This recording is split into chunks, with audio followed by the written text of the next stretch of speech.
2024년 4월 평범한 봄날의 아침이 대한민국을 뒤흔든 역사적 순간으로 기록됐다. 제주도에서 발견된 거대한 히토류 광산의 공식 발표가 나온 것이다. 이 소식은 대한민국뿐 아니라 전 세계의 정치, 경제, 군사 전문가들을 일제히 경악하게 만들었다. 단순히 하나의 광물 자원이 발견된 것이 아니라 한국의 미래와 국제적 위상이 근본적으로 달라질 수 있는 역사의 변곡점이 열린 순간이었다. 발표된 제주 히토류 광산의 규모는 충격적이었다. 한국지질자원연구원은 초기 분석에서 제주 광산의 히토류 함유량이 세계 최대 규모로 알려진 중국의 바야노보 BAYAN 오비오 광산보다도 더 높은 것으로 나타났다고 밝혔다. 제주 광산의 평균 히토류 함유율은 약 5.2%로 기존 중국 바야노보의 4.1%를 압도적으로 능가하는 수준이었다. 이것은 단지 자원 하나의 발견이 아니라 전 세계 히토류 공급망을 뒤집어 놓을 수 있는 막대한 경제적 가치와 전략적 중요성을 지닌 사건임을 의미했다. 히토류는 현대기술 산업의 생명선으로 불린다. 스마트폰, 반도체, 전기차 배터리부터 군사용 첨단 무기까지 그야말로 미래 산업의 핵심 소재다. 지금까지 히토류 시장의 80% 이상을 중국이 독점적으로 장악하면서 세계 각국은 중국의 전략적 통제 아래 놓여 있었다. 중국은 과거 일본과의 영토 분쟁 당시 히토류 공급을 제한하는 전략을 사용한 바 있으며 미국을 포함한 서방 국가들도 중국 의존도를 줄이기 위해 필사적인 노력을 해왔던 상황이다. 그러나 이번 제주도의 히토류 발견은 그러한 국제적 긴장과 자원 전쟁의 구도를 완전히 바꿀 가능성을 내포하고 있다. 대한민국은 이미 반도체, 배터리, 자동차 산업에서 세계 최고 수준의 경쟁력을 가진 나라다. 하지만 자원이 부족한 나라라는 꼬리표가 따라다니며 해외 원자재 공급망에 크게 의존하고 있었다. 특히 히토류 같은 전략적 자원은 한국의 최대 약점이었다. 이번 발견은 이러한 약점을 강점으로 전환시킬 수 있는 역사적 기회를 제공한다. 해외 전문가들 또한 한국의 히토류 발견에 대해 지정학적 게임 체인저라 평가하며 그 중요성을 높게 인정했다. 국제전략자원연구소의 한 전문가는 한국이 히토류 자급자족에 성공할 경우 중국의 공급 독점 구조가 깨지게 되며 한국은 단숨에 글로벌 산업의 중심에 서게 될 것이라고 전망했다. 제주 광산 발견의 충격은 경제적 측면에서 더욱 두드러진다. 국내 산업계에 따르면 향후 10년 동안 제주 히토류 광산에서 창출될 경제적 가치는 최소 수십조 원에서 최대 100조 원 이상이 될 것으로 예측된다. 이는 단순 자원 수출이 아닌 국내 기술을 바탕으로 한 고부가 가치 산업 연계가 가능하기 때문이다. 한국 정부와 기업들은 이미 히토류 채굴부터 정제, 소재 개발 및 최종 상품 생산까지 전 과정을 국내에서 완벽히 처리할 수 있는 올인원 시스템을 구축하겠다고 선언했다. 이러한 시스템의 구축은 중국뿐 아니라 미국과 일본까지 놀라게 했다. 특히 미국은 IRA 인플레이션 감축법을 통해 한국 기업을 압박하며 공급망을 미국 중심으로 재편하려던 계획에 심각한 차질이 생기게 됐다. 한국이 자체적으로 히토류를 확보하고 정제까지 가능해진다면 미국 중심의 공급망에서 벗어나 독립적인 기술 강국으로 거듭날 가능성이 커진다. 한국의 히토류 발견은 단지 경제적 이익을 넘어 지정학적 균형을 재편할 사건이다. 제주 히토류 광산은 단순히 한국을 자원 수입국에서 자원 수출국으로 전환시키는 수준이 아니라 향후 수십 년간 세계 질서를 바꿀 강력한 전략적 무기가 될 것이다. 한국은 이제 더 이상 자원 부족의 약소국이 아니라 자원과 기술을 모두 겸비한 강력한 기술 강국으로 자리매김할 준비를 마쳤다. 이번 제주의 충격적인 발견은 한국 역사상 가장 빛나는 도약을 향한 첫걸음이며 한국인 모두에게 자부심을 가져다줄 희망의 신호탄이 될 것이다. 히토류란 단어는 이제는 뉴스나 산업 리포트에서 자주 등장하지만 그 실체를 제대로 아는 사람은 많지 않다. 하지만 우리가 매일 쓰는 스마트폰, 노트북, 자동차 그리고 우리가 믿고 있는 안보 체계 속에서 히토류는 조용히 그러나 결정적으로 작용하고 있다. 히토류는 17개의 금속 원소를 지칭하며 이들 중 많은 수가 고성능 자석, 야간 투시 장비, 레이저, 항공우주 기술에 사용된다. 그 중에서도 네오디뮴 DYMIUM, 디스프로슘 DYSPROSIUM, 프라세오디뮴 PRASEODYMIUM은 세계 시장에서 가장 수요가 높은 핵심 원소들이다.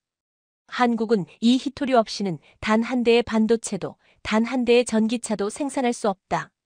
이 말은 곧 히토류 공급이 중단될 경우 대한민국의 첨단 산업 전체가 마비될 수 있다는 뜻이다. 실제로 2020년 기준으로 한국의 히토류 수입의 91.2%는 중국산이었다. 이는 단순한 수치가 아니라 대한민국 산업 전체가 중국이라는 국가에 의해 언제든지 멈춰질 수 있는 위험에 놓여 있었다는 경고음이었다. 중국은 그 위험성을 누구보다 잘 알고 있었고 이를 실질적인 전략 무기로 활용해왔다. 2010년 일본과 센카쿠 열도 분쟁 당시 중국은 일본을 향한 히토류 수출을 전면 중단하면서 일본 산업계에 막대한 충격을 안겼다.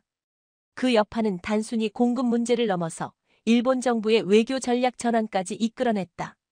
미국 역시 중국의 히토류 독점 구조를 두려워하며 국내 생산이나 동맹국 협력을 통해 탈중국화를 시도하고 있다. 그러나 그 어느 나라도 지금까지 중국의 지배를 실질적으로 흔들 수 있는 대체 공급망을 만들어내지는 못했다. 그런데 한국의 제주에서 그것도 세계 최고 수준의 품질과 매장량을 자랑하는 히토류 광산이 등장했다. 이는 단지 한국 혼자만의 기회가 아니다. 이는 미국, 일본, 유럽 등 전 세계 자유민주 진영 국가들에게도 새로운 선택지이자 희망이다. 중국 의존 없이 고순도 히토류를 안정적으로 확보할 수 있는 파트너, 그것이 이제 한국이다. 전 세계적인 히토류 수요는 향후 10년간 2배 이상 증가할 것으로 예상된다. 전기차 산업의 급속한 확장, 재생에너지 기술의 보급 확대, 군사기술의 고도화 등 모든 흐름이 히토류의 수요를 폭발적으로 끌어올리고 있다. 한국은 이 흐름의 한가운데에, 아니 이제는 그 흐름을 주도하는 자리에 서게 될 것이다. 자원 확보뿐 아니라 히토류를 소재화하고 산업으로 전환하는 고도 기술력까지 갖춘 국가는 전 세계에서 한국이 유일하다. 필자는 단언한다. 이번 제주 히토류 광산의 발견은 한국에게 단순한 성공이 아니다. 이것은 구조적 대전환이다. 에너지 패권이 석유에서 셰일가스로 이동하면서 미국이 다시 글로벌 초강대국의 자리를 굳힌 것처럼 한국 역시 히토류를 통해 21세기 기술 패권의 정점에 서게 될 것이다. 과거 한국이 수출 중심의 제조 강국에서 자원까지 확보한 기술 패권 국가로 진화하는데 필요한 마지막 퍼즐이 바로 이 제주의 땅 아래 잠들어 있었다는 사실은 참으로 아이러니하면서도 감동적이다. 제주의 대규모 히토류 광맥이 공개되자 세계는 일제히 전략적 충격 상태에 빠졌다. 단순한 지질학적 발견을 넘어 이 자원은 국제경제, 안보, 외교의 판을 바꿀 수 있는 본질적 무기를 의미하기 때문이다. 히토류. 이름은 희귀한 금속이라는 뜻을 담고 있지만 실은 지구상에 비교적 널리 분포되어 있다. 그러나 진짜 문제는 경제적으로 채굴 가능한 고농축 매장량이다. 바로 이 지점에서 제주의 발견은 혁명적이다. 국제사회는 이미 중국의 히토류 장악에 수년째 고통받아왔다.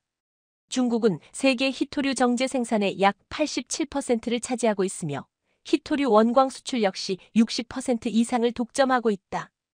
특히 네오디뮤메니오디와이엠IUM, 디스프로슘디와이SPROSIUM 등 고성능 연구 자석의 필수적인 중위 토류 분야에서는 절대적인 영향력을 행사해왔다. 2022년 기준 세계 전기차 생산량의 80% 이상이 중국산 히토류에 의존하고 있으며 미국 국방부 역시 레이더 미사일 유도 시스템, 스텔스 기술에서 사용하는 고성능 자석 대부분을 중국으로부터 공급받아왔다. 이는 단순한 자원 의존을 넘어 국가 안보와 직결되는 문제였다. 그렇다면 이 시점에서 우리는 반드시 질문해야 한다. 제주의 발견은 이 구조를 얼마나 흔들 수 있는가? 대한민국 정부와 한국지질자원연구원이 공개한 초기 분석에 따르면 제주의 히토류 매장량은 최소 73만 톤, 이 중 경제적 채굴이 가능한 고농도 구간이 약 28만 톤으로 추정된다. 이는 호주의 마운트 웰드 광산 약 19만 톤 추정을 뛰어넘는 수치로 아시아에서 중국 외 지역 중 가장 큰 규모다. 뿐만 아니라 제주 광맥의 특징은 질에서도 빛난다. 일반적으로 히토류는 복잡한 산화물 형태로 존재하기 때문에 추출이 까다롭고 환경오염을 유발하는 공정을 수반한다.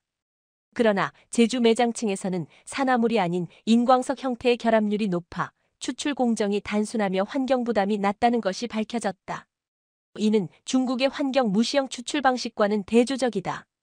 기술 측면에서도 한국은 유리한 고지를 점하고 있다. 한국은 이미 전기차, 반도체, 에너지 저장 장치 ESS 분야에서 세계적인 수준의 기술력을 보유하고 있으며 삼성 SDI, LG에너지솔루션, 한화시스템 등 주요 기업들은 히토류 기반 소재 연구를 수년간 진행해왔다. 즉, 히토류 확보 정제 고부가 가치 제품 생산의 전 과정에서 내재화가 가능한 유일한 국가 중 하나라는 것이다. 일본의 경우 히토류 가공 기술은 뛰어나지만 원광 확보에는 치명적인 약점을 갖고 있다. 미국은 기술력과 투자력은 있지만 환경 규제가 심해 본토 채굴이 어렵다. 반면 한국은 제주를 통해 자원, 기술, 입지의 삼박자를 모두 갖추게 된 것이다. 또 하나 짚고 넘어가야 할 점은 히토류의 지정학적 가치다. 히토류는 단지 산업재가 아니다. 그것은 곧 군사력, 외교력, 제재력이기도 하다. 2010년 중국은 일본과의 센카쿠 열도 분쟁이 격화되자 히토류 수출을 전면 중단하며 경제적 보복을 단행했다. 결과적으로 일본의 하이브리드 자동차 산업은 큰 타격을 입었고 소니, 파나소닉 등 전자산업도 몇 달간 혼란에 빠졌다. 이 일은 전 세계의 자원이 무기가 될 수 있다는 사실을 각인시켰다. 따라서 지금 한국이 가진 것은 단순한 광산이 아니다. 그것은 21세기형 전략무기다. 이쯤에서 우리는 다시 한번 되묻는다. 이제 대한민국은 세계를 상대로 어떤 카드를 쥐게 되었는가? 그 답은 명확하다.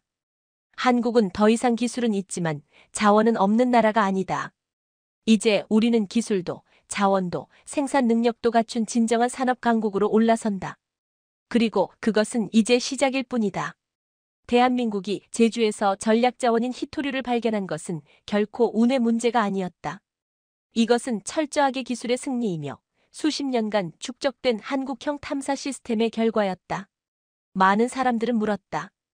왜 이제야 발견된 것인가? 그러나 진짜 질문은 이렇다. 한국이 어떻게 다른 나라들이 놓친 보물을 찾아냈는가? 사실 한국은 1960년대 태백산 일대에서 이루어진 지하자원 조사 이후 60년 가까이 국가 차원의 대규모 탐사를 제대로 시행하지 않았다. 이유는 명확했다. 한국엔 자원이 없다. 이 단정적인 전제는 오랜 세월 동안 한국의 산업정책과 교육에 깊숙이 박혀 있었고 많은 정치인과 관료들조차 이를 상식처럼 받아들였다. 하지만 이 상식이야말로 한국 산업의 발목을 잡아온 가장 큰 착각이었다. 그 착각을 깨뜨린 것은 바로 첨단 탐사 기술의 혁신이었다.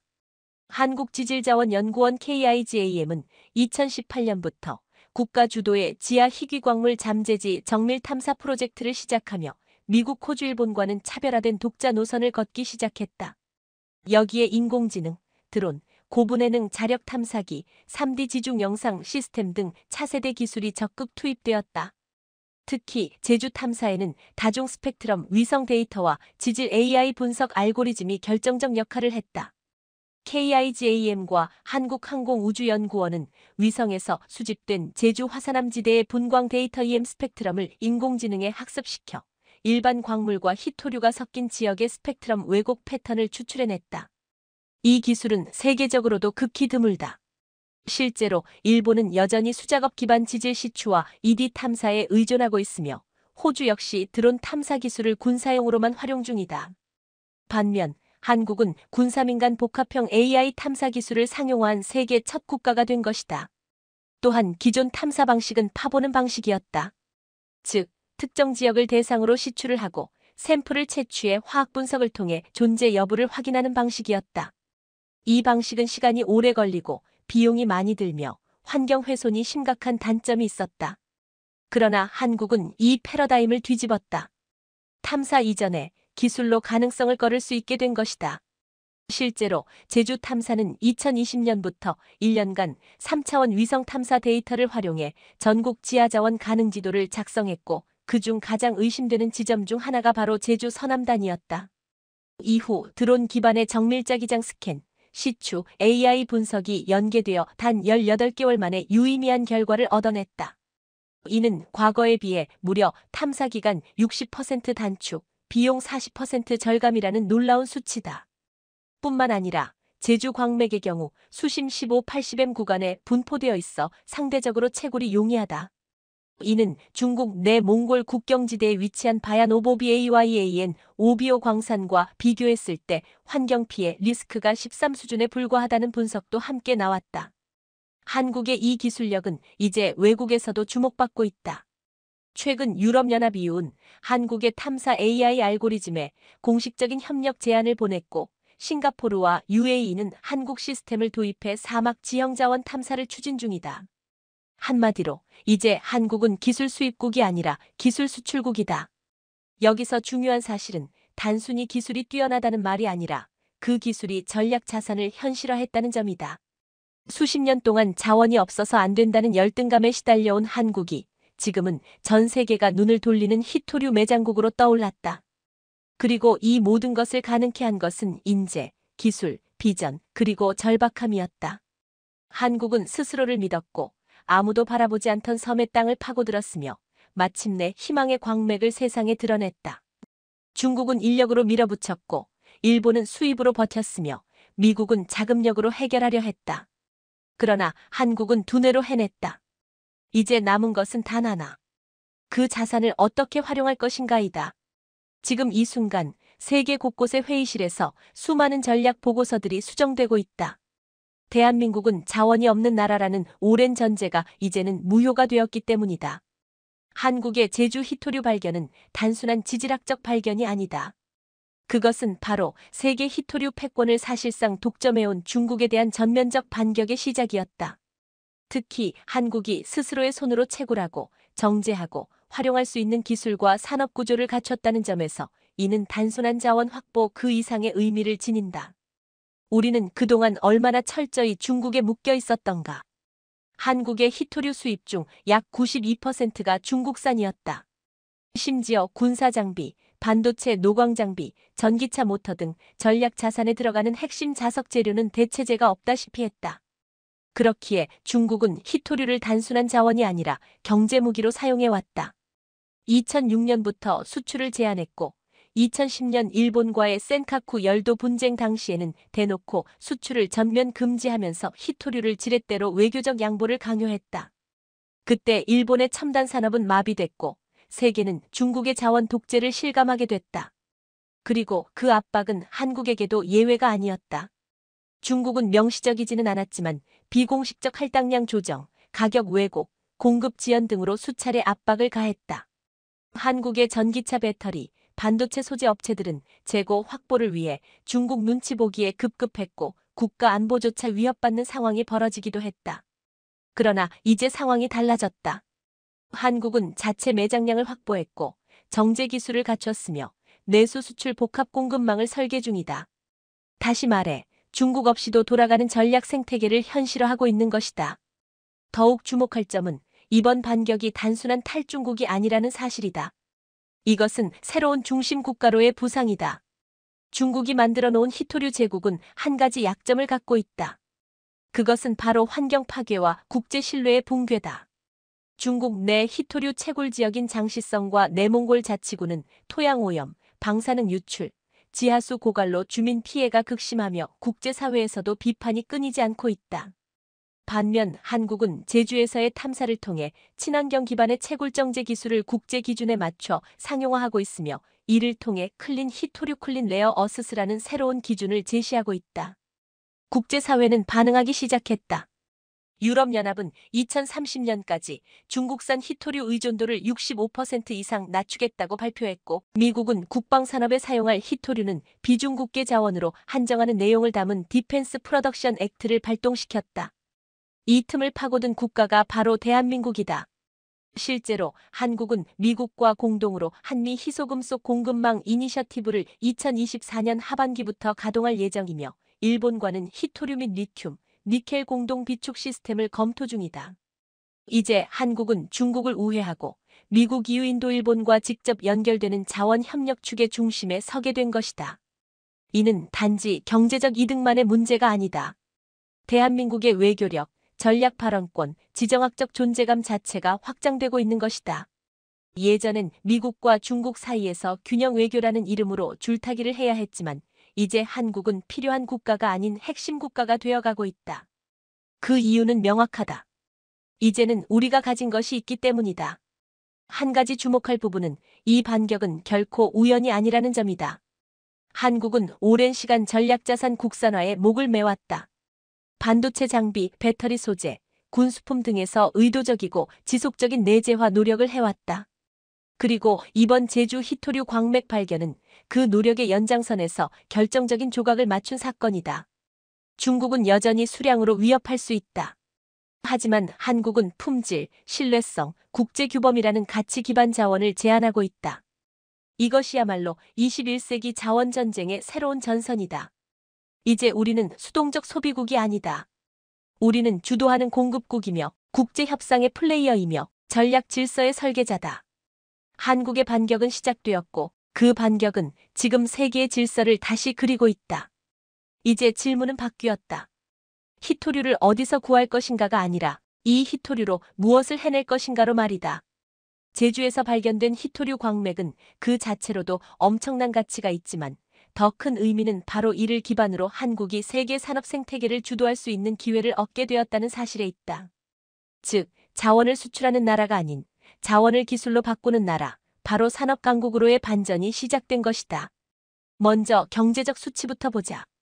제주 매장량 중 경제 채굴이 가능한 히토류는 약 28만 톤, 국제 평균 가격 2025년 기준 톤당 1만 2천 달러를 기준으로 단순 계산해도 33억 달러, 약 4.5조 원 규모에 이른다. 그러나 여기서 끝이 아니다. 이 히토류가 전기차 모터, 반도체 레이저 장비, 방위산업자재, 풍력발전 터빈 등으로 가공되면 단위 부가가치는 40배 이상 증가한다. 예를 들어 1톤의 네오디뮴을 가공해 고성능 연구자석을 만들고 이를 기반으로 전기차 1000대를 생산하면 최종 시장 가치로는 약 350만 달러에 달한다. 즉, 히토류는 원자재 그 자체보다 산업 변환력이 결정적이라는 것이다. 이 지점에서 한국은 독보적 위치를 점하고 있다. 왜냐하면 한국은 이미 히토류를 고부가가치 산업으로 전환할 완성된 제조 인프라와 세계적 기업군을 갖추고 있기 때문이다. 전기차 현대차 기아, 배터리 삼성 SDI, LG에너지 솔루션, SK온, 반도체 삼성전자, SK하이닉스, 방위산업 한화, LI지넥스원, 로봇 AI 모터 현대모비스, 두산로보틱스. 이 기업들이 제주 히토류에 기반한 국산 히토류 공급망과 연계될 경우 그 시너지 효과는 단순한 수입 대체 수준이 아니라 수출 지배력 확대로 연결된다. 실제 LG에너지 솔루션은 최근 미국 GM과 합작한 전기차 배터리 공장에서 비중국계 히토류 사용 확대를 선언했으며 삼성 SDI는 2025년까지 자체 히토류 기반 모터 기술 상용화를 목표로 하고 있다. 이 모든 흐름의 기반에는 바로 국산 히토류의 존재가 있다. 뿐만 아니라 한국은 히토류를 단순히 산업 연료로만 활용하지 않는다. 전략적 국가 브랜드 자산으로 확장시키고 있다. 이유는 탄소 중립과 ESG 기준을 강화하며 클린 자원 수입국 리스트를 발표했는데 한국은 유일하게 아시아 국가 중 1등급 국가로 등재되었다. 이는 곧 한국산 히토류가 환경과 기술을 모두 갖춘 자원이라는 상징으로 작동한다는 뜻이다. 반대로 중국산 히토류는 여전히 환경 파괴 인권 문제 정치 개입 리스크를 안고 있다. 이 차이는 글로벌 구매자 입장에서 도덕적 소비와 지속 가능성이라는 트렌드와 맞닿는다. 그 결과 글로벌 제조사들 테슬라, 보쉬, GE, 레이시온, 지멘스 등은 앞다투어 한국과의 히토류 공급 계약 검토에 들어갔다. 한국은 단지 공급자가 아니라 안정적 청정 고품질이라는 프리미엄 자원의 브랜드를 만들어낸 것이다. 게다가 제주 지역의 개발 자체가 새로운 경제 생태계를 예고한다. 히토류 정제 공장 건설 광양에 이어 제주 남부의 제2의 정제단지 검토 중. 소재 R&D 클러스터 한국지질자원연구원, 포항산업과학연구원 등이 참여. 에너지 자립형 스마트 광산도시 태양광, ESS, 수소연계형 에코타운 구상. 이는 곧 대한민국 경제의 신성장축이 수도권이 아닌 제주로 이동할 수 있다는 가능성을 뜻한다. 결국 제주 히토류는 대한민국에게 세 가지를 동시에 안겨준다. 자원 독립 중국 의존의 종결, 산업 확장 고부가가치 제조업의 질적 도약, 경제 분산 수도권 편중을 넘어선 균형 발전.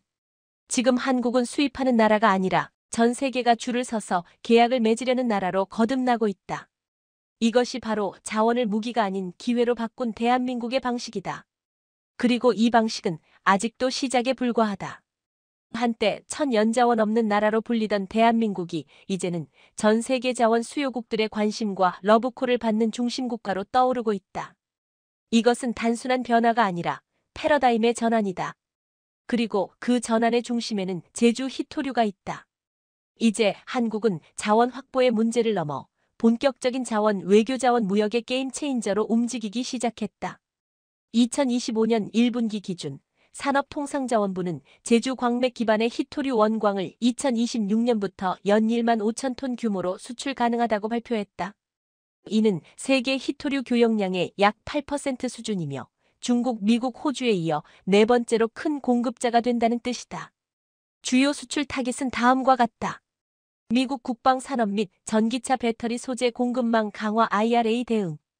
EU 탈중국 히토류 전략에 따른 우선 수입국 확보. 일본 2010년 중국 히토류 봉쇄 이후 대체 수입국으로 한국을 전략 지정. 인도 원자력 및 방산기술 고도화를 위한 히토류 자원 공동개발 MOU 추진. 여기에 더해 한국은 단순한 수출국이 아닌 고부가가치 생태계 수출국으로 진화 중이다. 즉, 히토류 원광만 내보내는 것이 아니라 정제기술, 친환경 채굴 프로토콜, 스마트 광산 시스템까지 패키지로 수출하는 구조다. 이를 위해 정부와 민간 기업이 공동으로 추진하는 것이 바로 히토류 국제가공센터 제주 글로벌 RE 허브 설립. 제주도 남단의 부지를 조성해 히토류 정제합금 가공 기술을 전시 및 이전. 외국 기업 대상 기술 연수, 표준화 협약 추진. 2030년까지 연간 30개국 이상 참여 목표. 국제 희소금속 거래소 K 레어 메털즈 익스체인지 창설 추진. 부산국제금융센터와 연계, 한국판 자원 나스닥 구축. 히토류 현물 선물 거래, ESG 인증 품목 거래 플랫폼 도입. 이러한 전략은 기존 히토류 시장을 독점해온 중국 모델과 본질적으로 다르다. 중국은 독점 제한 정치 무기화라는 방식으로 공급망을 장악했다면 한국은 투명성 기술 신뢰 공동성장이라는 신뢰형 자원 생태계를 표방한다. 바로 이것이 한국이 단숨에 글로벌 자원 시장의 중심 국가로 부상할 수 있었던 이유다. 게다가 한국은 히토류를 전략 외교 자산으로도 활용하고 있다. 대표적 사례는 2025년 4월 체결된 한 폴란드 전략 광물 협정이다. 폴란드는 유럽 내 군수산업 핵심 허브이며 K, 전차, FA-50 전투기 도입에 이어 한국산 히토류로 만든 부품 도입을 공식화했다. 이는 한국이 단순한 무기 판매국이 아니라 핵심 소재 공급, 무기 정비까지 연결되는 완전한 산업동맹을 구축한 사례다. 이러한 움직임은 단순히 산업 차원을 넘어 지정학적 의미를 지닌다. 지금까지 자원 수출국은 대부분 정치 불안, 부패, 낮은 기술력 등의 문제로 신뢰할 수 없는 파트너로 분류되었다. 그러나 한국은 민주주의, 법치, 첨단 기술, 인프라를 갖춘 안정적 파트너국으로 서방이 가장 선호하는 공급국가로 떠오른 것이다. 실제로 미국 국무부는 2025년 5월 발표한 희귀자원 외교 전략 보고서에서 한국은 공급망의 투명성, 기술적 신뢰, 정치적 안정성 측면에서 세계에서 가장 적합한 히토류 동맹 파트너라고 명시했다. 이는 세계 질서 재편의 한 중심축에 한국이 있다는 뜻이다. 뿐만 아니라 한국 내 산업 생태계도 빠르게 진화하고 있다. SK머티리얼즈는 제주 히토류를 기반으로 국산 특수합금 프로젝트를 가동 중이며 포스코는 이를 기반으로 전기차 구동모터 코어, 방산용 자성재료 생산 라인을 신규 건설 중이다. 이 모든 움직임은 한국을 자원을 수출하는 나라가 아니라 기술력까지 함께 수출하는 자원 기술 강국으로 끌어올리고 있다. 한때 우리는 자원을 가지지 못한 것을 한탄하며 기술만으로는 한계가 있다는 자조에 빠져 있었다. 하지만 지금은 기술로 자원을 깨우고 자원으로 기술을 확장하는 나라가 되었다. 수입에 끌려다니던 대한민국은 이제 세계가 수입하길 바라는 국가로 바뀌었다.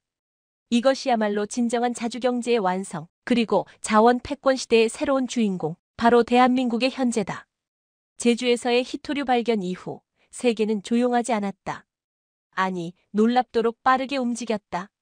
마치 각국 정부와 산업계가 이 사건을 단순한 지질 뉴스가 아니라 국가 안보와 경제 주권에 직결된 전략적 전환점으로 인식했다는 증거였다. 가장 먼저 반응한 국가는 미국이었다. 백악관 국가안보회의 NSC는 발표 하루 만에 긴급 브리핑을 소집했고 국방부는 한국산 히토류의 군수 핵심 소재 적용 가능성을 검토하라는 지침을 각 방위산업체에 하달했다. 특히 로키드 마틴, 노스럽 그루먼, 레이시온 등의 기업은 이미 한국 정부와 비공식 접촉을 시작했다. 그 목적은 단 하나.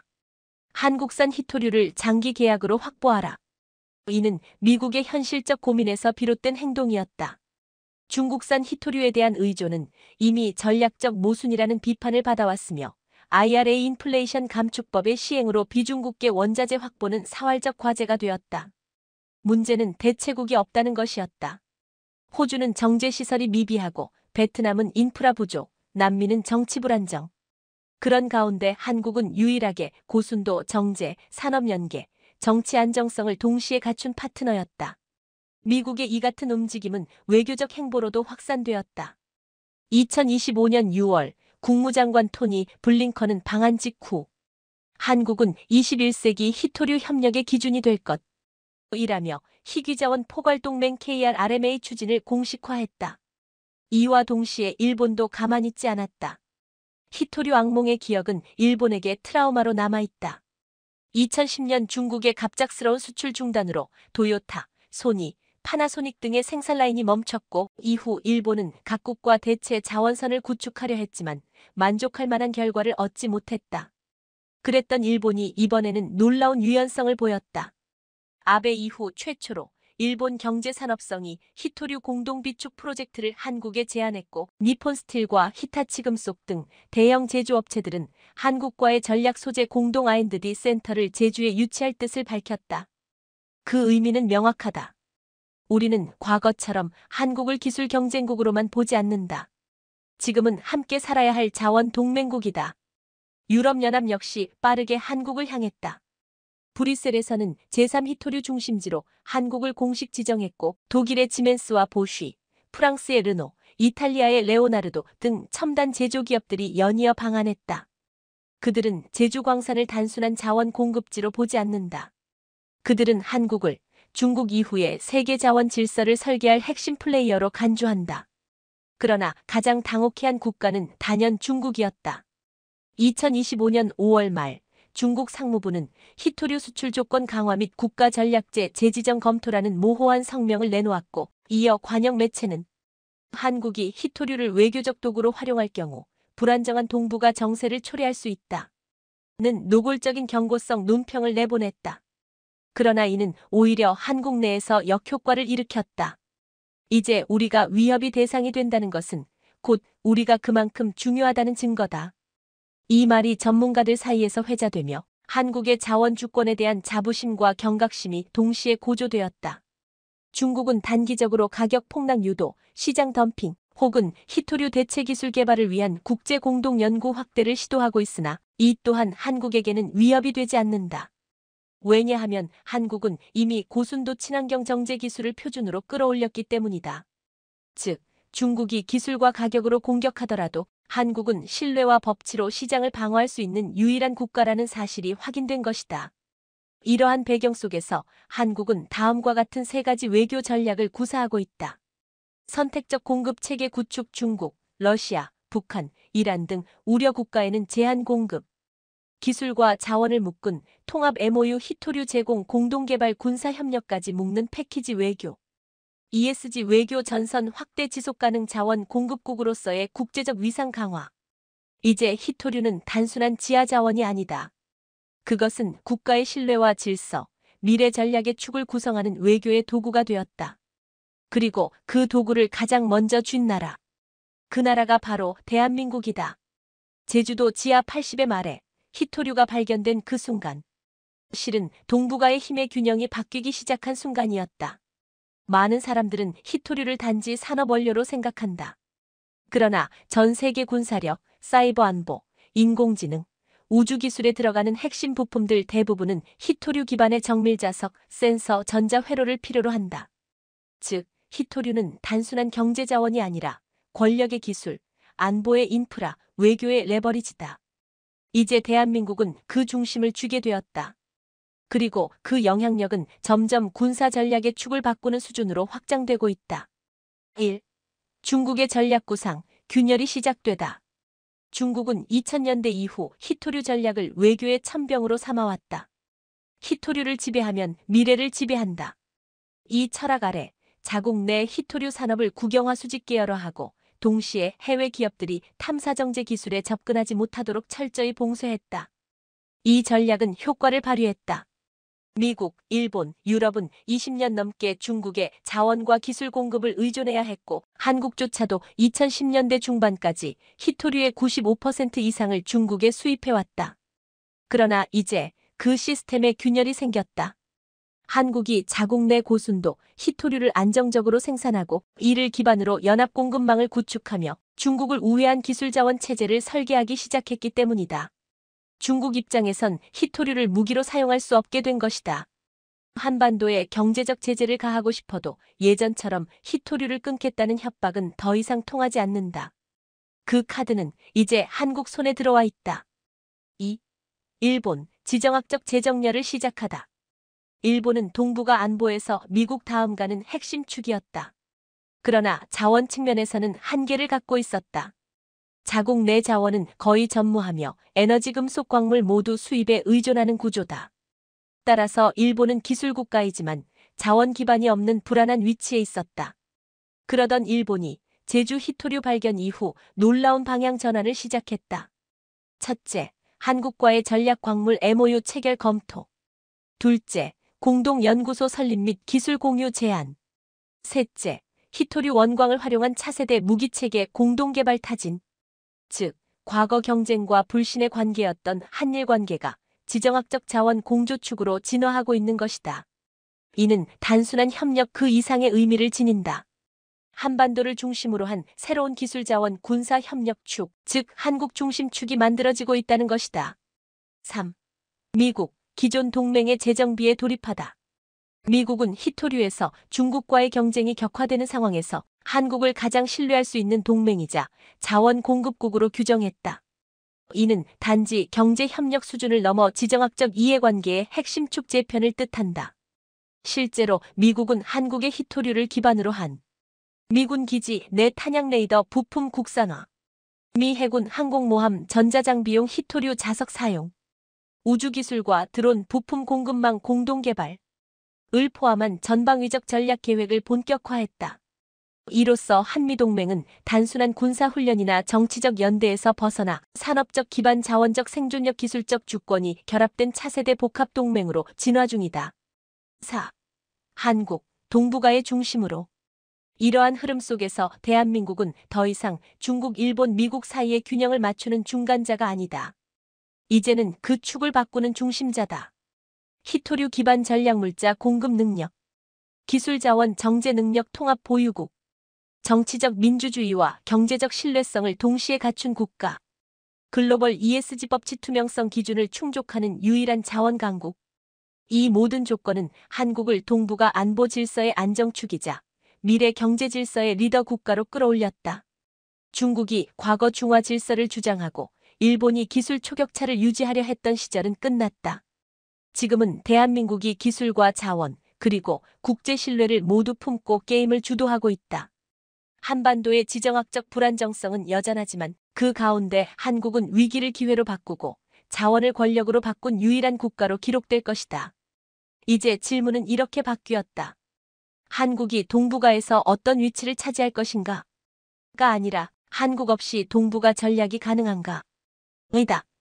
그리고 그 답은 이미 전 세계가 알고 있다. 대한민국의 국방은 오랫동안 강했다. 그러나 그 강함은 부분적 자립에 머물렀던 힘이었다. 정밀 유도무기, 스텔스 센서, 고출력 레이더, 인공지능 전자전 장비. 이 모든 것을 가능케 하는 결정적 요소가 있었고 그 핵심이 바로 히토류 기반 전자소자였다. 그리고 그 히토류는 대부분 중국산이었다. 하지만 지금은 상황이 달라졌다. 제주에서 확보한 고순도 히토류는 이제 대한민국 국방력의 본질을 바꿔놓고 있다. 1. KF-21 전투기의 심장. 이제 한국산 히토류로 뛴다. 국산 초음속 전투기 KF-21 보라매는 단순한 하드웨어의 완성체가 아니다. 레이더, 항법장치, 센서 융합 시스템, 무기 제어 인터페이스 등 전자 시스템 집약체이며 그 안에는 연구자석, 자성재료, 고열전 소자 등 히토류 기반 부품이 최소 50종 이상 들어간다. 기존에는 이 중 핵심 부품들이 중국 또는 일본을 거쳐 들어온 원재료에 의존했지만 2025년 하반기부터 제주 히토류로 제조한 네오디뮴 자석과 세륨 기반 센서 소자가 KF-21 양산 라인에 적용되기 시작했다. 이것은 한국 국산 전투기에 최초로 100% 국산 히토류 기반 부품이 탑재된 사례다. 즉, 한국은 더 이상 전투기를 만들기 위해 타국의 허락을 구하지 않아도 된다. 2. 레이더와 전자전 장비 눈과 귀를 국산화하다. LIGNX1이 개발한 지상 고정형 장거리 탐지 레이더 2형은 북한의 신형 탄도미사일 궤적을 추적하고 해상에서는 해상 초계기용 AESA 레이더가 실시간 다목적 탐지 임무를 수행한다. 이들 장비에 사용되는 가돌리늄, 디스프로슘, 사마륨 등의 히토류는 기존에는 수급 불안정과 가격 폭등으로 반입 재고 예측 불가라는 한계를 안고 있었다. 그러나 제주에서 연 4,000톤 이상의 고순도 히토류를 확보하면서 방위사업청은 전략무기 전용 히토류 배정 체계를 2026년부터 독자 운영하기 시작했다. 그 결과 무기 생산 라인의 일정이 안정화되었고 개발 리스크가 획기적으로 줄어들었다. 이제 한국은 무기 수출 경쟁에서 일정과 품질 신뢰라는 두 마리 토끼를 잡은 유일한 국가가 되었다. 3. 드론과 로봇 미세자석 혁명이 시작되다. 한화에어로스페이스는 2025년부터 차세대 자폭 드론 H단검 시리즈를 개발 중이다. 이 드론은 초소형 고출력 자력 추진 모듈을 내장하고 있으며 목표 탐지 접근 자폭까지 전체 AI 기반 자율 시스템으로 움직인다. 이 모든 시스템의 중심에는 바로 히토류 기반 마이크로 자석 엔진이 있다. 기존에는 프랑스계 기업으로부터 해당 부품을 수입했지만 2025년 12월 제주광산에서 추출된 사마륨 코발트 SMCO 합금을 활용한 국산화 부품이 첫 시험 비행에 성공했다. 이는 단순한 기술 확보가 아니다. 완전한 무기 플랫폼 독립의 시작이다. 4. 미사일과 우주무기 전략 억제력의 본질이 달라지다. 2026년 예정된 현무 IV 개량형 극초음속 미사일은 항법 제어용 자이로스코프, 적외선 탐지장치, 전자교란 회피 시스템에 모두 고순도 히토류 기반 전자소자가 사용된다. 방위사업청은 제주 히토류를 활용해 이 모든 부품을 국방과학연구소 주관으로 국내 생산화하기로 결정했으며 이로써 한국은 극초음속 무기의 핵심 부품까지 자급자족하는 몇 안 되는 국가가 된다. 게다가 한국항공우주연구원 KARI은 차세대 군사위성에 장착될 우주용 전자기 추적 장비에 제주산 히토류를 적용한 시험 모듈을 2026년 3월 발사 예정이다. 지금까지 미국과 러시아의 전유물로 여겨졌던 우주 기반 감시 공격 플랫폼 개발에서 한국이 본격적인 주자로 부상하고 있는 것이다. 이처럼 히토류는 단순한 보조 자원이 아니다. 그것은 무기체계의 생명선이며 전략 억제력의 뼈대다. 그리고 지금 대한민국은 그 생명선을 스스로 확보했다. 더는 눈치 보지 않는다. 더는 허락받지 않는다. 더는 기다리지 않는다. 이제 우리는 우리가 만든 자원으로 우리가 만든 무기를 우리가 원하는 시기에 배치할 수 있는 진정한 주권군 사국가가 되었다. 그리고 그 중심에 제주의 땅속에서 꺼낸 한 줌의 광물이 있다. 2025년 제주도에서 시작된 히토류의 발견은 단지 하나의 자원 채굴 소식이 아니었다. 그것은 곧 대한민국의 다음 100년을 규정지을 서사의 서문이었다. 기술은 있었지만 자원이 없었던 나라. 성실했지만 국제시장에선 끌려다녔던 나라. 늘 위기와 타협 사이에서 선택을 강요받던 나라. 그러나 지금 대한민국은 달라졌다. 자신의 땅에서 자원을 캐내고 자신의 손으로 기술을 만들고 자신의 판단으로 세계를 상대로 전략을 세우는 나라가 되었다. 이제 우리는 더 이상 제조 강국만이 아니다. 우리는 자원 강국이며 기술 초강국이며 군사주권 국가이며 외교 전략 국가다. 그리고 이 모든 것이 통합되어 세계 질서를 재구성할 핵심 플레이어로 대한민국은 역사상 처음으로 무대의 중앙에 올라섰다. 향후 10년 공급망의 중심이 되는 대한민국. 2035년까지 한국은 다음과 같은 청사진을 실현 중이다. 제주 히토류 연간 생산량 3만 톤 이상 확보. 희소금속 통합 가공단지 2개소 완공 광양제주. 한미이유 공동 히토류 비축센터 운영. 한국판 자원 나스닥 K 레어 메털 익스체인지 실시간 거래 개시. 국산 히토류 기반 KF-21 전투기 수출 10개국 돌파. 군사위성 5기 AI 기반 전자전 시스템 완전 자립화. 이는 단순한 산업 정책이 아닌 국가의 생존 전략이며 세계가 의존하는 필수 인프라로 한국이 자리 잡는 시나리오다. 향후 20년 기술자원 군사외교가 하나 되는 대한민국 모델. 2045년 대한민국은 세계의 다음과 같은 위치로 불릴 것이다. 자원 없는 나라가 자원 강국이 된 유일한 사례. 중국 없는 공급망을 만든 최초의 국가. 기술과 안보를 수출하는 동북아의 전략 기둥. 미국과 유럽이 협력할 수밖에 없는 신뢰 국가. 미래형 자원에너지 군사 복합 국가의 선도 모델. 이는 상상이 아니다. 그 시작은 이미 제주에서 현실이 되었고 그 증거는 지금도 각국이 한국과의 협력을 두고 경쟁 중이며 그 추진력은 바로 한국인 스스로가 만들어낸 것이다. 그리고 우리는 누구보다 멀리 보게 되었다. 더 이상 메이드 인 코리아는 조립과 수출을 의미하지 않는다. 앞으로의 코리아는 메이크, 온, 레드의 상징이 될 것이다. 기술을 만들고 자원을 소유하고 질서를 이끌어가는 나라. 그것이 우리가 만들고 있는 대한민국의 새로운 정의다. 이제 세계는 묻고 있다. 그 작은 땅, 그 작은 나라가 어떻게 이 모든 걸 해낸 것인가? 그리고 우리는 이렇게 답할 수 있다. 우리는 기술로 자원을 깨웠고 자원으로 안보를 세웠으며 그 모두를 국민의 손으로 지켰기 때문이다. 제주의 땅에서 시작된 단 하나의 반전은 이제 대한민국 전체를 바꾸었고 그 변화는 머지않아 세계의 질서를 다시 쓸 것이다. 2024년 4월 바이든 정부는 일본에 미군의 함선 수리를 맡기기로 합의했습니다. 당시 조 바이든 미국 대통령이 기시다 후미오 일본 총리와 대형 미군 함정의 일본 내 수리를 허용하는 합의에 도달했다는 보도가 잇따랐습니다.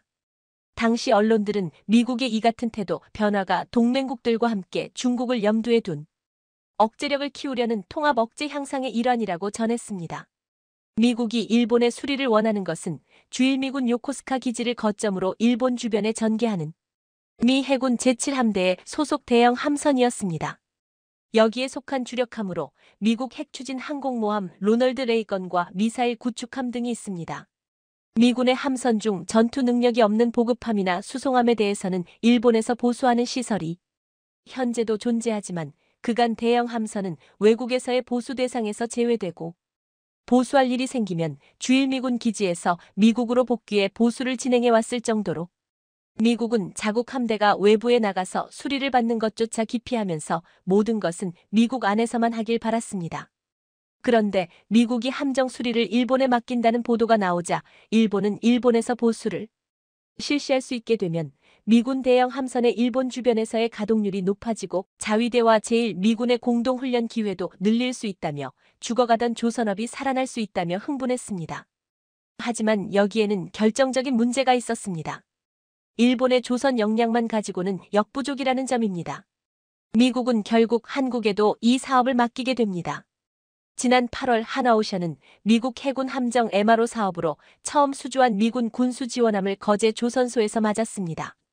이날 입항한 군수지원함 월리 쉬라월리 SCHIRRA호는 해상에서 탄약, 식량, 수리부품, 연료 등을 다른 함정에 보급하는 군수지원함입니다.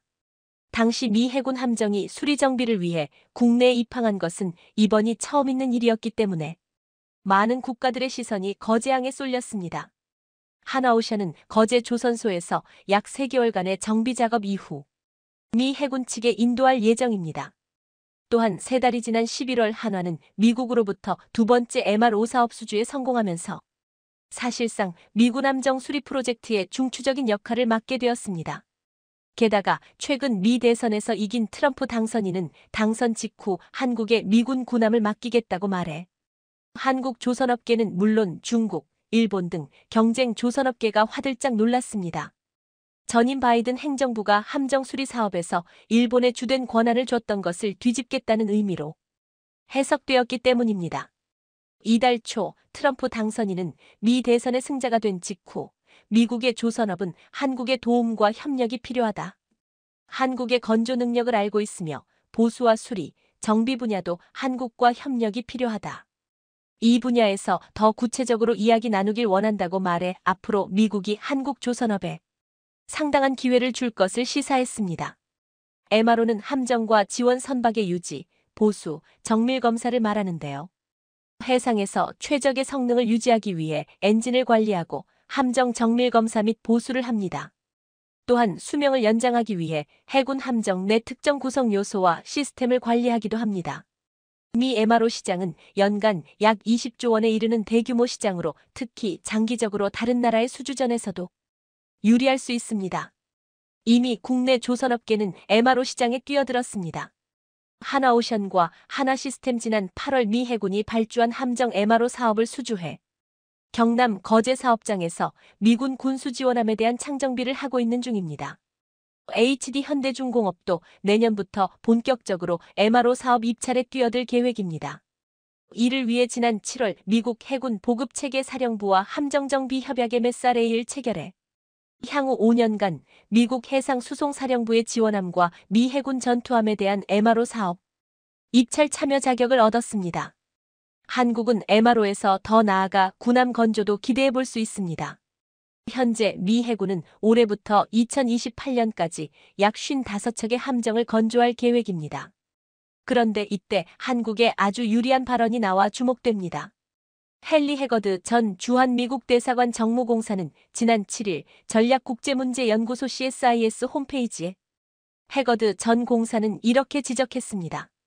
차기 미국 대통령과 의회가 미국의 조선업을 구하고 미래의 군사 및 화물용으로 필요한 선박을 공급할 역량을 보존하려면 선박을 미국 밖에서도 만들 수 있도록 존스법을 개정해야 한다. 존스법은 미국 내 항구를 오가는 모든 화물은 미국에서 건조되고 미국인 선원이 탑승한 미국 선적의 선박에만 운송하도록 해 다른 국가에서 만든 선박의 미국 수출을 막는 역할을 해왔습니다.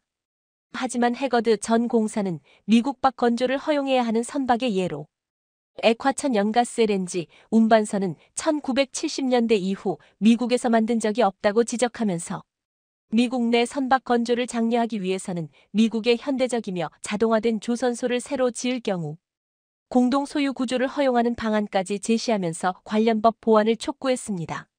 나아가 해거드 전 정무공사는 이렇게 밝혔습니다. 혁신적인 한국 기업들이 미국에 중대한 투자를 하도록 허용해 미국의 선박 건조 역량을 보존하고 새로운 일자리 수천 개를 창출할 뿐만 아니라 미국이 우리 군대와 산업에 필요한 최첨단 선박 건조에서 세계를 선도하는 역할을 하는데 도움이 될 수 있다. 그는 또 미국 철강 산업을 살리는 해법은 관세가 아닌 협력이라면서 미국이 한국에 대해 무역확장법 232조 철강 관세와 쿼터를 폐지해야 한다. 한국 기업들이 조선과 철강뿐만 아니라 배터리와 반도체 등 산업에서 미국에 계속 투자할 수 있도록 미국 의회가 한국 동반자 법안을 처리해야 한다고 주장했습니다. 한국 동반자 법안은 전문 기술 등을 보유한 한국 국적자를 대상으로 연간 최대 1만 5천 개의 비이민, 전문 취업 비자의 사를 발급하도록 하는 내용을 담고 있습니다. 한국을 잘 아는 미국 외교관이 이처럼 구체적인 법 개정까지 언급하면서 지금 조선, 철강, 반도체, 배터리 분야에서 한국의 기술력이 미국에 얼마나 필요한지를 역설한 것입니다. 그런데 이렇게 트럼프 당선인조차 한국 조선업에 러브콜을 보내고 한국 조선업이 주목받고 있는 이런 상황에서 일본의 최악의 사고가 발생했습니다. 지난 10일 일본 규슈 후쿠오카현 해역을 항해 중이던 해상자위대 함정 우쿠시마에서 화재가 발생해 진화 작업이 진행되고 있습니다. 교도통신과 NHK 등은 일본 해상자위대 함정이 규슈 북부 해역을 항해하던 중 엔진실에서 발생한 화재로 전복됐다고 보도하면서 이번 사고가 규슈 후쿠오카현 무나카타시 오시마섬에서 약 2.5km 떨어진 곳에서 일어났다고 밝혔습니다. 사고 당시 해상자위대 함정에서는 불길이 강해지면서 결국 밤 12시 5분께 전복됐고 이후 선체 대부분이 가라앉아 일부만 보이는 상태가 되고 말았습니다. 이 사고로 엔진실에서 당직 근무를 하던 30대 대원이 실종됐고 엔진실에서 함께 근무한 20대 대원은 연기를 마시고 통증을 호소해 병원으로 이송됐으나 생명에는 지장이 없는 것으로 알려졌습니다. 해상자위대는 사고조사위원회를 설치해 자세한 화재 원인을 조사하고 있는데요. 배에는 약 40명이 탑승하고 있었던 것으로 알려졌습니다. 이 함정은 바다에 있는 기뢰 등 위험물을 없애는 임무를 수행했으며 기뢰가 자기의 반응에 폭발하는 것을 막기 위해 선체는 나무로 만들어져 있었습니다. 그래서 화재에 취약했던 것으로 보이는데요. 정작 해상자위대 함정이 이렇게 취약한 상황인데 어떻게 미국의 함선을 수리하겠다는 것인지 황당할 따름입니다. 일본 자위대가 벌이는 사건 사고는 이뿐만이 아니라 이미 오래전부터 계속돼 왔습니다. 2009년 해상자위대 소속 호위함 구라마는 부산에서 오사카로 가던 한국 국적 컨테이너선과 일본 후쿠오카현 간모네협에서 충돌해 화재가 나 굴욕을 일본 가나가와 요코스카 기지에 정박해 있던 일본 해상자위대의 호위함에서 화재가 발생해 호위함의 지휘실이 형체를 알아볼 수 없을 정도로 탄 적도 있었는데요. 당시 일본 경찰은 설비 작동 부주의로 인한 충격이 있었을 것으로 보고 수사하기도 했습니다. 자국 영해를 지키기에도 버거운 모습입니다. 이래서 미국이 한국에게 기술력을 요청할 수밖에 없는 게 아닌가 싶습니다. K9자주포와 함께 한국 방산을 이끌고 있는 K 흑표 전차가 다음 달 폴란드와 계약하고 올해 안에 아르메니아까지 진출할 가능성이 높다는 전망이 나오고 있습니다. 현대로템은 지난 2022년 7월 폴란드 군비청과 1000대 규모의 수출 계약을 체결한 후 1차로 180대 납품에 대한 실행 계약만 체결하고 나머지 폴란드군 버전인 KPL에 대한 820대 공급 계약이 지지부진한 상태였지만 최근 반가운 소식이 들려오기 시작했습니다. 최근 현대로템은 폴란드와 K2전차 180대를 비롯해 지원 차량 81대를 수출하는 계약을 11월에 마무리하고 2026년부터 본격 공급할 것으로 알려졌습니다. 2차 계약에는 폴란드 방산 기업 PGG와 폴란드형 버전인 KPL을 비롯해 K를 활용한 군안전차 KPL ARV, 교량전차 KPL AVLB, 공병전차 KPL CV 등 여러 형태의 전차를 현지에서 생산하는 방안이 포함되는 것으로 전해졌습니다. 현대로템은 지난 9월 폴란드 키엘체에서 열린 폴란드 국제방위산업 박람회 MSPO에서 폴란드 측과 이 같은 계약 방안에 대해 공유하고 최종 협상에 들어간 상태인데요. 그런데 K2전차를 원하는 곳이 점점 더 늘고 있습니다. 동유럽의 폴란드, 루마니아에 이어 유럽 관문에 위치한 튀르키예의 이웃나라인 아르메니아에서도 K2전차에 관련된 협상이 진행 중이라는 소식이 나오고 있습니다. 현지 아르메니아 언론도 수렌 파피키안 아르메니아 국방장관이 지난 9월 한국을 방문해 K2전차 구매 가능성을 검토했다는 보도가 나오고 있습니다. 특히 아르메니아 언론은 유력 소식통을 인용해 파피키안 장관이 서울에서 회의 참석과 별도로 한국과 무기 공급에 대한 협상을 진행했고 아르메니아 측이 가장 관심을 보인 방산 제품은 K2전차라고 소개했는데요. 아르메니아는 주변국과 크고 작은 분쟁이 잦은 나라입니다. 옆 나라인 아제르바이잔과는 역사적으로도 갈등이 깊어 2020년대에 들어서 여러 차례 전쟁을 반복하고 있는 실정이지만 아르메니아의 주력 전차는 과거 소비에트 연방이 개발하고 러시아가 개량한 T-80 약 150대와 이전 버전인 T-72 정도입니다. 이들 모두 상당히 노후화돼 있어 최신형이 절실히 필요한 상황입니다. 특히 K2전차는 산악지형에서 높은 성능을 발휘하는 반능동 유기압식 암내장형 현수장치를 세계 최초로 채택한 전차로 유명한데요. 이런 K 흑표 전차야말로 국토의 86%가 산악인 아르메니아에 가장 적합하다는 평가를 받고 있어 아르메니아 군 당국이 관심이 높은 것으로 전해졌습니다. 그런데 내년에는 루마니아와의 계약도 추진될 듯 싶습니다. 루마니아 방산 전문지 디펜스 루마니아에 따르면 현대로템은 최근 인터뷰에서 K 전차 시험은 정말 성공적이었으며 루마니아 당국과 협상을 진행하고 있다라고 전했습니다. 루마니아군은 현재 운용 중인 노후 전차 TR-85M1 교체를 위해 300여 대 구매를 추진하고 있는데요. 작년 11월 미국과 에미레이 에이브람스 전차 54대와 16대 군안전차 ARV를 공급받는 25억 3천만 달러, 약 3조 4,200억 원 규모의 계약을 체결했습니다. 이후 남은 전차의 후보군으로 현대로템의 K 전차와 독일 레오파드 EA8을 저울질하고 있는 것으로 알려졌는데요. 과연 루마니아가 어떤 전차를 선택할지 유럽의 시선이 여기에 쏠려 있습니다. 물론 현대로템은 루마니아에서 신규 계약을 따내고 글로벌 수주를 확대한다는 각오입니다. 현대로템은 지난 5월 13, 15일 루마니아 갈라치에 위치한 스마르단 트레이닝 센터에서 K 전차 실사격 테스트를 성공적으로 수행했는데요. 또 루마니아 부쿠레슈티에서 열린 흑해, 방위 및 항공 우주 전시회 BSDA 2024에도 참석해 현지 마케팅을 펼치는 등 K 전차 홍보에 박차를 가해왔습니다. 루마니아는 올해 초 국방비를 지난해 대비 45% 늘린 208억 달러, 약 28조 1,400억 원으로 책정해 방산계의 큰 손으로 불리는데요. 루마니아는 지난 7월 이미 한화에어로스페이스와 K9 자주포 53움과 K10 탄약 운반차 36대 등을 공급하는 1조 3,828억 원 규모의 계약을 맺었는가 하면 LIG넥스원과는 휴대용 지대공 유도무기 신궁차 이란 54기 도입도 추진 중인 것으로 알려져 있습니다. 이런 상황에서 현대로템은 엄청난 패키지 상품을 준비했습니다. 루마니아 방산 전문지 디펜스 루마니아에 따르면 현대로템은 루마니아와 K 전차 구매 생산 협력에 관심이 있을 뿐만 아니라 철도 인프라 투자에도 협력 가능성을 열어두고 있다. 현대로템은 K 전차뿐만 아니라 철도도 생산한다. 인프라, 특히 도로 철도 현대화에 있어 현대로템은 좋은 파트너가 될 수 있다고 보도했습니다. 루마니아 교통인프라부의 모티는 지난 4월 한국 엔지니어링 업체 및 건설사들과 회동을 갖고 루마니아 부쿠레슈티의 지하철 4호선 연장 사업 수주를 추진 중인데요. 루마니아 정부가 철도 현대화에 적극적인 만큼 현대로템은 철도 사업에서도 주요 파트너로 꼽히고 있는데 일각에서는 K2전차와 철도를 묶어 패키지로 수출할 가능성도 제기되고 있습니다. 철도와 전차를 묶어서 패키지로 수출한다면 교통인프라가 열악한 루마니아에게는 솔깃할 수밖에 없는 제안이 될 것입니다. 이러한 분위기 속에 최근 K2전차의 이동을 위한 획기적인 방법까지 제시되었습니다. 바로 군용 화물 열차를 통해 전차 수송 훈련을 수행한 것인데요.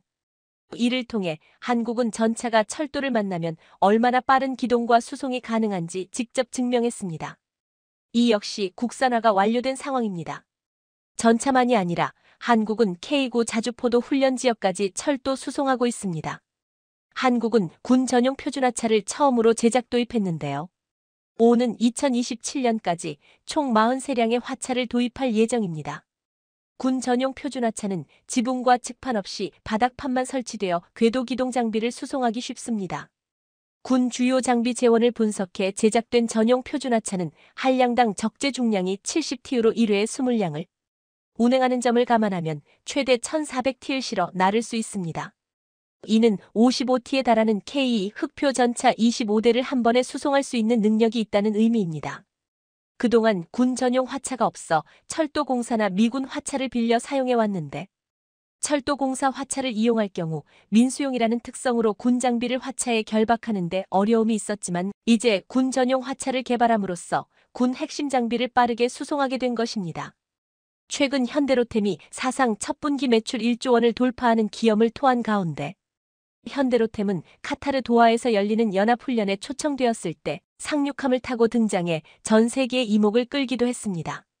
한국은 지난 14일부터 2주 동안 카타르 알칼라일 훈련센터에서 열리는 연합훈련에 육군 11기동사단 장병 100여 명으로 구성된 현지 연합훈련단 TF와 K 전차, K9A1 자주포 등 장비 14대를 참가시켰습니다.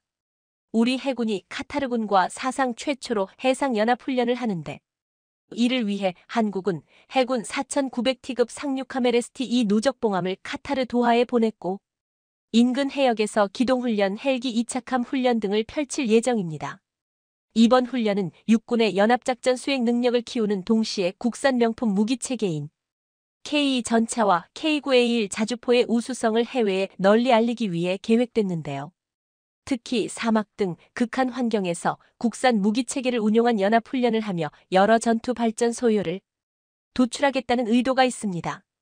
특히나 이번 훈련은 대한민국 육군 역사상 전투장비를 동반한 최초의 해외 연합훈련으로서 한국은 이를 위해 강도 높은 훈련으로 최고의 전투기술과 팀워크를 갖춘 최정예 전투단을 편성했습니다.